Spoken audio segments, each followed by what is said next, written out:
Modern Indian ഹിസ്റ്ററിയിലെ starting പീരീഡിൽ ഏറ്റവും important ആയിട്ടുള്ള ഇംഗ്ലീഷിന് നേരിടേണ്ടി വന്ന ഇന്ത്യയിലെ ഏറ്റവും ഇമ്പോർട്ടൻ്റ് ആയിട്ടുള്ള രണ്ട് പവേഴ്സായിരുന്നു.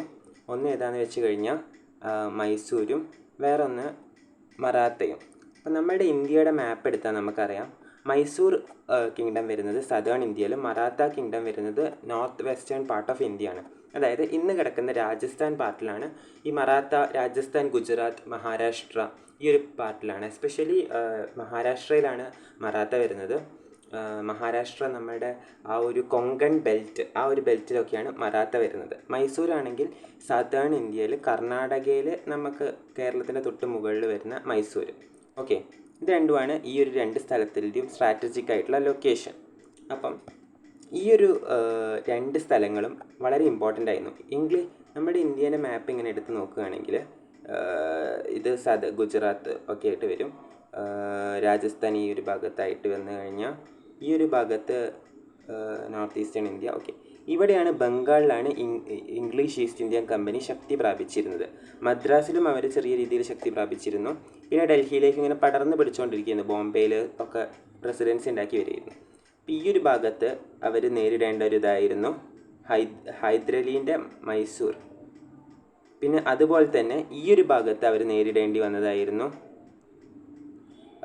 മറാത്ത. പിന്നെ വളരെയധികം വലുതായിട്ട് ഡൽഹി സുൽത്താനേറ്റ് കൺട്രോൾ ചെയ്യാനുള്ള പവറിൽ വരെ എത്തിയിരുന്നു.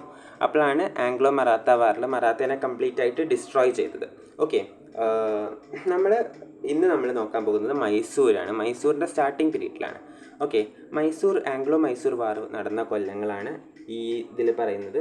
1767 പറയുന്നുണ്ട്. 1767 to 69 ഈ ഫസ്റ്റ് ആംഗ്ലോ മൈസൂർ വാർ, സെക്കൻഡ് ആംഗ്ലോ മൈസൂർ വാർ, തേർഡ് ആംഗ്ലോ മൈസൂർ വാർ. ഓക്കെ, ഫോർത്ത് ആംഗ്ലോ മൈസൂർ വാർ ഉണ്ട്. അത് 1792 to 99 ആണ് വരുന്നത്. ഓക്കെ, പിന്നെ അതുപോലെ ഫോർത്ത് മറാത്ത വാറുണ്ട്. അപ്പോൾ നമ്മൾ ഇന്ന് ഇതാണ് നോക്കുന്നത്. അതിൽ നമ്മൾ ഈ ഫസ്റ്റ് ആംഗ്ലോ മൈസൂർ വാറും അതേപോലെ തന്നെ ഈ ഒരു മൈസൂർ എന്ന് പറഞ്ഞതിൻ്റെ ഒരു ബാക്ക്ഗ്രൗണ്ടും ഓക്കെ അത് മനസ്സിലാക്കിയാലാണ് നമുക്ക് ആ മൈസൂർ വാറിലേക്ക് കിടക്കാൻ പറ്റുള്ളൂ. ഓക്കെ, വിജയനഗര, നമുക്കറിയാം വിജയനഗര എംപയർ ആയിരുന്നു മൈസൂരിലൊരു സ്ട്രോങ്ങസ്റ്റ് എംപയർ. അതായത് 1565 ബാറ്റിൽ ഓഫ് തലിക്കോട്ടയിൽ, അതായത് 1336 ഹരിഹര ആൻഡ് ബുക്ക ഫോം ചെയ്ത വിജയനഗര എംപയർ. പിന്നെ അവിടെ നമ്മൾ കുറേ ഡൈനാസ്റ്റി കണ്ടു. സംഗമ, സളുവ, തുളുവ, അരവിഡു. അത് എപ്പോഴും ഓർഡറിൽ ചോദിക്കാറുണ്ട്. സംഗമയാണ് ഈ ഹരിഹരേൻ്റെയും ബുക്കേൻ്റെയും ഒക്കെ. അത് കഴിഞ്ഞിട്ട് സളുവ വന്നിട്ടുണ്ട്, പിന്നെ തുളുവ വന്നിട്ടുണ്ട്. ഓക്കെ, ആദ്യം സാങ്, പിന്നെ ST, സളുവ, തുളുവ. അത് കഴിഞ്ഞിട്ട് അരവിഡു. ഓക്കെ, അരവിഡു ഭയങ്കര വീക്കായിരുന്നു. ഈ ഒരു തുളുവ ഡൈനാസ്റ്റിയുടെ സമയത്താണ് ബാറ്റിൽ ഓഫ് തലിക്കോട്ട നടന്നത്. ബാറ്റിൽ ഓഫ് തലിക്കോട്ടയൊക്കെ ചോദിക്കാറുണ്ട്. ബാറ്റിൽ ഓഫ് തലിക്കോട്ട 1565 കഴിഞ്ഞതിന് ശേഷം. ഓക്കെ, അത് കഴിഞ്ഞതിന് ശേഷം നമ്മൾ വിജയനഗര എംപയർ കംപ്ലീറ്റ്ലി ഡിസ്ട്രോയിഡ് ആയി. ഇപ്പോൾ ഈ വിജയനഗര എംപയർ ഡിസ്ട്രോയ് ആയപ്പം നമുക്കറിയാം ഒരു എംപയർ ഡിസ്ട്രോയ് ആയി കഴിഞ്ഞാൽ അവിടെ കുറേ കിങ്ഡംസ് ഫോം ചെയ്യും, ചെറിയ രീതിയിലെങ്കിലും. അപ്പം ആ ഒരു സ്ഥലത്ത് കുറേ ഡെക്കൻ സുൽത്താനേറ്റ് വേറെ ഉണ്ടായിരുന്നു. അതല്ലാതെ ഇവിടെ കുറേ കിങ്ഡംസ് ഫോം ചെയ്തിരുന്നു. കുറേ ഹിന്ദു കിങ്ഡംസും മുസ്ലിം കിങ്ഡംസും ഫോം ചെയ്തിരുന്നു. അപ്പം ഹിന്ദു കിങ്ഡത്തിൽ വൊഡയാർ കിങ്ഡം അതിലൊരു ഇമ്പോർട്ടൻ്റ് ആയിട്ടുള്ളതാണ്. ഇന്നും മൈസൂർ പാലസിൻ്റെ കൺട്രോളൊക്കെ ഈ വൊഡയാർ കിങ്ഡത്തിൻ്റെ അടിയിലാണ്. അപ്പോൾ ഈ വൊഡയാർ കിങ്ഡം അതായത് ഗവൺമെൻറ് അടിയിലാണെങ്കിലും വൊഡയാർ കിങ്ഡം അവിടുത്തെ ഒരു സാന്നിധ്യമുണ്ട്. അപ്പോൾ ഈ വൊഡയാർ കിങ്ഡത്തിൽ 1734 to 1766 ചിക്കരാജ വൊഡയാർ എന്ന് പറഞ്ഞൊരു രാജാവ് ഉണ്ടായിരുന്നു, ചിക്കരാജ വൊഡയാർ II. അപ്പോൾ ഈ ഒരു രാജാവിൻ്റെ സമയത്ത് ഈ രാജാവിൻ്റെ കമാൻഡറായിരുന്നു നമ്മളുടെ ഹൈദരലി. ഓക്കെ, അപ്പോൾ ഹൈദരലിനെ കുറിച്ച് നമ്മൾ പഠിക്കുമ്പം ഏറ്റവും ആദ്യം പഠിക്കേണ്ടതാണ്, ഇപ്പം അതിൻ്റെ സിഗ്നിഫിക്കൻസ് മനസ്സിലായില്ല. ടിപ്പു സുൽത്താൻ്റെ അച്ഛനായ ഹൈദരലി ചിക്കരാജ വൊഡയാറിൻ്റെ കമാൻഡറായിരുന്നു, ചിക്കരാജ വൊഡയാർ IIൻ്റെ. ഈ ചിക്കരാജ വൊഡയാർ IIനെ ഹൈദരലി പ്രിസണിലാക്കിയിട്ട് ഹൈദരലി മെല്ലെ ആ ഒരു സ്ഥാനം ഏറ്റെടുത്ത് രാജാവാകുകയാണ് ചെയ്തത്. അതായത് ആദ്യം കമാൻഡർ ഇൻ ചീഫായി, പിന്നെ അതുപോലെ തന്നെ മെല്ലെ രീതിയിൽ രാജാവായി. ഓക്കെ, ഈ ഹൈദരലി രാജാവാകുന്ന ആ ഒരു സമയത്ത് തന്നെ ഹൈദരലി വളരെ സ്ട്രോങ് ആയിട്ടുള്ളൊരു ലീഡറായിരുന്നു. അതായത് ആ ഒരു ടൈമിൽ അവർക്ക് വേണ്ടുന്ന ഒരു സ്ട്രോങ് ആയിട്ടൊരു ലീഡറിനെ ആയിരുന്നു. അപ്പം ആദ്യം ഹൈദരലി കമാൻഡർ ഇൻ ചീഫ് ആണെങ്കിലും ഇയാളെ പ്രസൻറ്റ് ചെയ്തപ്പം അവിടെ വേറെ കുറേ ചെറിയ രാജാക്കന്മാരൊക്കെ വന്നിട്ട് റൂൾ ചെയ്യാൻ തുടങ്ങിയെങ്കിലും ഹൈദരലിയാണ് പിന്നെ സ്ട്രോങ് ആയിട്ട് വന്നത്. അതായത് മറാത്തേൻ്റെയും ഹൈദരാബാദിൻ്റെയും, അതായത് മൈസൂർ ഇവിടെയാണെങ്കിൽ ഈ ഒരു ഭാഗത്തുനിന്ന് മറാത്ത, ഈ ഒരു ഭാഗത്തുനിന്ന് മറാത്ത, ഈ ഒരു ഭാഗത്തുനിന്ന് ഹൈദരാബാദ്, ഈ രണ്ട് ശക്തികളുടെയും ഇടയിൽ നിന്ന് മൈസൂരിനെ അപ്പം രക്ഷിക്കാൻ അവർക്കൊരു രാജാവിനെ വേണമായിരുന്നു. അപ്പം അവിടെ വീക്ക് പപ്പറ്റ് റൂളറൊക്കെ ആയതുകൊണ്ട് ഹൈദരലി എന്ത് ചെയ്തു, 1761 ഡിഫാക്റ്റോ റൂളറായി. അതായത് ഡിഫാക്റ്റോ എന്ന് പറഞ്ഞു കഴിഞ്ഞാൽ അവിടുത്തെ ഒരു റൂളറിൻ്റെ പദവി തന്നെ വഹിച്ചു. ഓക്കെ. പിന്നെ സ്വിഫ്റ്റ് കാവലറി, നല്ല ആർമി ടെക്നിക്സൊക്കെ ഈ ഹൈദരലിൻ്റെ കയ്യിലുണ്ടായിരുന്നു. ഈ ആർമി ടെക്നിക്സൊക്കെ വെച്ചിട്ട് തന്നെ മറാത്തേൻ്റെയും ഇവരുടെയൊക്കെ ലൂട്ടിങ്ങും അധിനിവേശമൊക്കെ കുറേ രീതിയിൽ ചെറുക്കാൻ പറ്റും.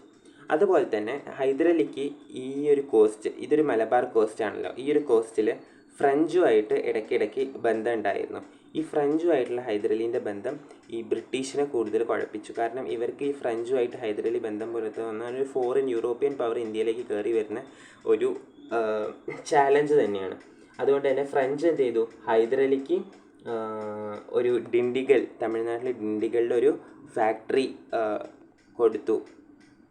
എന്തിനെന്ന് വെച്ചാൽ ഈ ആർമി വെപ്പൺസൊക്കെ സൂക്ഷിക്കാൻ ഒരു ഫാക്ടറിയൊക്കെ സെറ്റപ്പ് ചെയ്ത് കൊടുത്തു ഡിണ്ടിഗലിൽ. ഓക്കെ. അതേപോലെ തന്നെ ഹൈദരലി അത് ഹെൽപ്പോടെ കുറേ സ്ഥലങ്ങൾ കീഴടക്കി ഒക്കെ ചെയ്തു. പക്ഷേ സ്റ്റിൽ ഈ മറാത്ത എന്ന് പറഞ്ഞു കഴിഞ്ഞാൽ വളരെയധികം സ്ട്രോങ് ആയിട്ടുള്ളൊരു കിങ്ഡം ആയിരുന്നു. അപ്പോൾ മറാത്ത പല പ്രാവശ്യം ഹൈദരലീനെ അറ്റാക്ക് ചെയ്തിരുന്നു.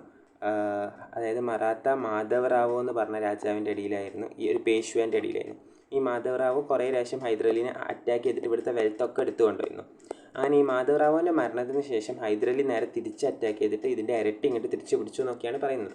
ഓക്കെ, അതാണ് ഹൈദരലീൻ്റെ ഒരു ബാക്ക്ഗ്രൗണ്ട്. ഓക്കെ. 1774 to 1773, 1774 to 1776 ഈ ഒരു ടൈമിലാണ് ഹൈദരലി തിരിച്ച് റെയ്ഡ് ചെയ്യുന്നത്. ഈ ഒരു ടൈം ഒക്കെ ഫസ്റ്റ് ആംഗ്ലോ മറാത്ത വാറിൻ്റെ തൊട്ട് മുമ്പായിട്ടാണ് വരുന്നത്.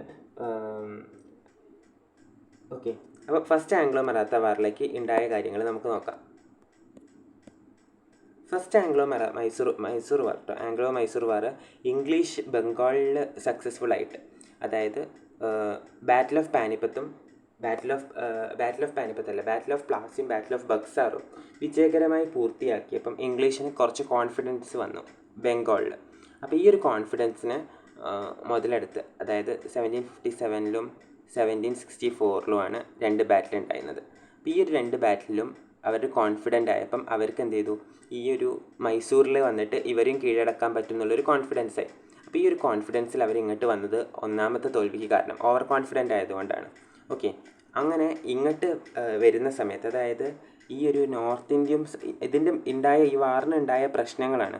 ഇവിടെ ഹൈദരാബാദ് ഉള്ളത് കൊണ്ട് ഈ ബംഗാളും മദ്രാസും പ്രൊവിൻസും ബന്ധിപ്പിക്കുന്ന ഹൈദരാബാദത്തെ സ്ഥലങ്ങൾ കാരണം ഇവർക്ക് ഇങ്ങോട്ട് ബംഗാളിന് ഇങ്ങോട്ട് സാധനങ്ങൾ കടത്താൻ, അതായത് മദ്രാസിക്ക് ബ്രിട്ടീഷിന് സാധനങ്ങൾ കടത്താൻ ഈ ഹൈദരാബാദ് ഒരു വലിയ ചാലഞ്ചായിരുന്നു. അതുകൊണ്ട് തന്നെ ഈ ഹൈദരാബാദ് ചാലഞ്ച് എങ്ങനെയെങ്കിലും മറികടക്കണമായിരുന്നു. അപ്പോൾ അതിന് വേണ്ടിയിട്ട് ഇവർ ഹൈദരാബാദത്തെ നിസാമിനോട് ഈ ഒരു കിർക്കാസ് എന്ന് പറഞ്ഞ സ്ഥലം, ഈ സിർക്കാസ് എന്ന് പറഞ്ഞ സ്ഥലം ഹൈദരാബാദത്തെ നിസാമിനോട് ചോദിച്ചു.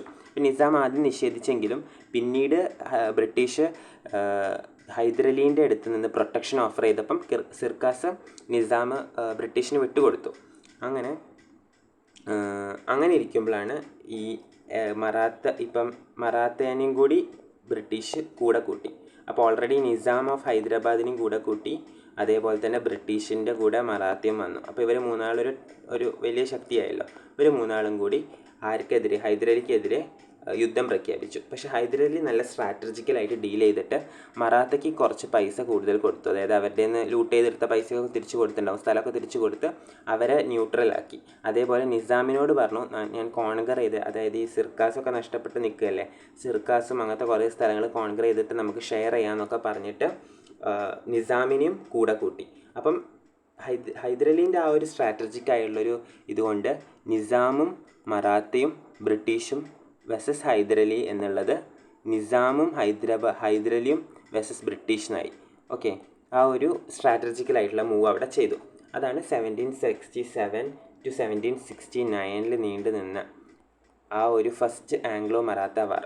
ഓക്കെ, ഈ ഒരു ആംഗ്ലോ മറാത്ത വാറിൻ്റെ ഇമ്പാക്റ്റ് എന്താ ഉണ്ടായതെന്ന് വെച്ച് കഴിഞ്ഞാൽ ബ്രിട്ടീഷ് കംപ്ലീറ്റ്ലി ഡിസ്ട്രോയ്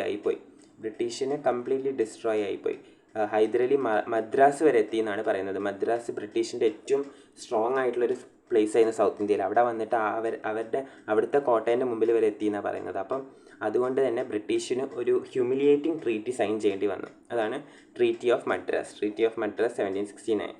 ഓക്കെ, 1769 വാർ അവസാനിച്ചത്. അപ്പം ഈ ഇയർ നമ്മൾ ഓർത്തിരിക്കണം, 1769. ഓക്കെ, ഈ ട്രീറ്റി ഓഫ് മദ്രാസിൽ ഈ ക്യാപ്ചർ ചെയ്ത പ്ലേസൊക്കെ തിരിച്ചു കൊടുക്കാമെന്ന് പറഞ്ഞു. പ്രിസണേഴ്സിനെ വെറുതെ വിടാമെന്ന് പറഞ്ഞു. ഹൈദരലീനെ ഇനി ആരെങ്കിലും അറ്റാക്ക് ചെയ്യുകയാണ്, അതായത് വേറെ ഏതെങ്കിലും ഫോറിൻ പവർ ലൈക്ക് മറാത്തിയായിട്ട് അറ്റാക്ക് ചെയ്യുകയാണെങ്കിൽ അതിൽ നിന്ന് രക്ഷിക്കാമെന്നും പറഞ്ഞു. ഇതാണ് നമ്മൾ ഇന്ത്യേൻ്റെ ആ ടൈമിലുള്ള shape. Okay, 1767 to 1769 first Anglo Mysore war.